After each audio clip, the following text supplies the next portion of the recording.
Hey everyone, Scott J. Way from Crucible Cuts and Props, Norfolk's Urban, Norfolk's Lab, and all the forums here. So today we have a simple build in general. Um, this is the Anakin Starkiller, or at starzan.com, Darth Maul lightsaber. It's a cast replica.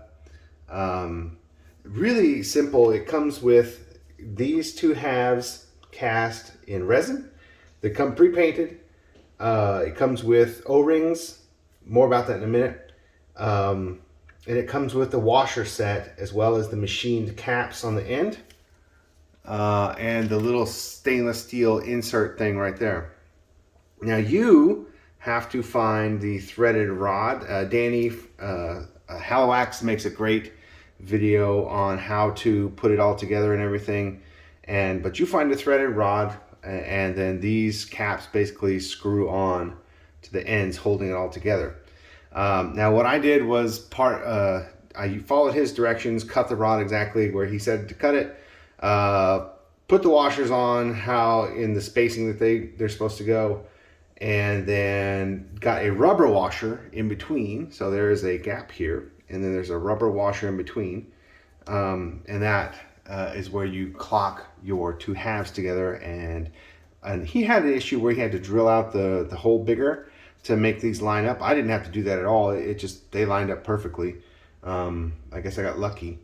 But I did that and then painted the inside washers black first and then weathered the rest after assembling. Very straightforward. Now the kit comes with some O-rings, but they are small. They're the right diameter or thickness, I mean, but they are so small that it's nearly impossible to get them on. I know that they were using threads and stuff like that to kind of wind like you would a stuck ring to get on there. Yeah, I couldn't do that. They were too hard. And I remember my EFX. I had the EFX cast from an original one, Ray Park's original one, and I have the orbital machining maul. And when I got the EFX, it had the O-rings on it were busted. They were all rotted out and stuff. Even though it was brand new, they were rotted out. So I had to find the right O-rings back then. And let me pause and I'll get that for comparison. Okay, so here it is. This is the orbital machining maul. I forget what they called it at the time. Anyway, it's a, and when I had the EFX cast from original, it's exactly the same issues here. All the dimensions of the orbital machining are pretty much identical from here to the cast one and the EFX one. So this one is very accurate. And there was a shortness. There was a little too short here.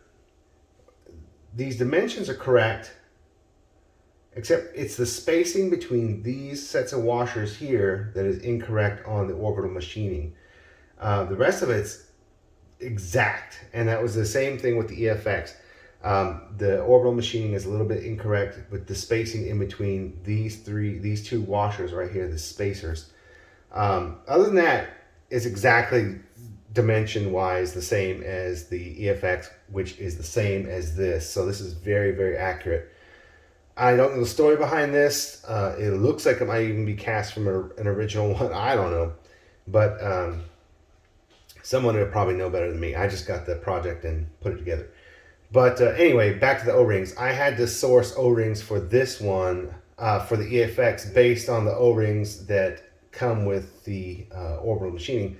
So that's how I knew what size to get for this one. So I use that reference as the size and diameter to get for this one. So the ones that come with the kit, if you can make them work, more power to you. I couldn't do it. They were just tough. So I found these, which were the same as this and my EFX cast from original, and that's the O-rings I used for this. So anyway, just a tip, if you're having trouble with those, if you get that kit and you're having trouble with them, you need different size O-rings. These are bigger, but they're the same thickness as the kit ones, which are the right thickness, just the OD is just too small. So they're tough to work with. But anyway, yeah, this is a fantastic replica, and this was heavy. This is installed with petite croutons, and it's still not that heavy, but this one is much heavier. It's like double the weight. It's pretty cool.